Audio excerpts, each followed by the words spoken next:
ছোট্ট একটি দোয়া পড়লে আল্লাহ পাক রব্বুল আলামিন আপনাকে 70টি মহা বিপদ, বড় বড় বিপদ থেকে আল্লাহ পাক রব্বুল আলামিন আপনাকে হেফাজত করবেন। সুবহানাল্লাহ, 70টি মহা বিপদ। আজকে আমি বিপদে পড়লে যাই বিভিন্ন কবিরাজের কাছে, বিপদে পড়লে যাই হুজুরের কাছে, বিপদে পড়লে যাই ডাক্তারের কাছে। ডাক্তার কি আপনাকে বিপদ থেকে মুক্তি দান করতে পারবে? আরে হুজুর কি পারবে?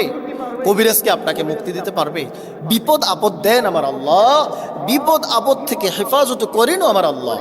বিপদ দেওয়ার মালিকও আমার আল্লাহ, বিপদ থেকে হেফাজতের মালিকও আমার আল্লাহ।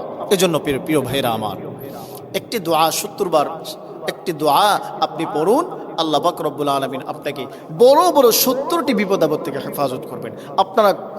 আপনি চিন্তাই করতে পারবেন না যে এত বড় বড় বিপদ। সব থেকে ছোট বিপদ হলো আল্লাহ পাক রব্বুল আলামিন আপনার দরিদ্রতা দূর করে দিবেন। সুবহানাল্লাহ।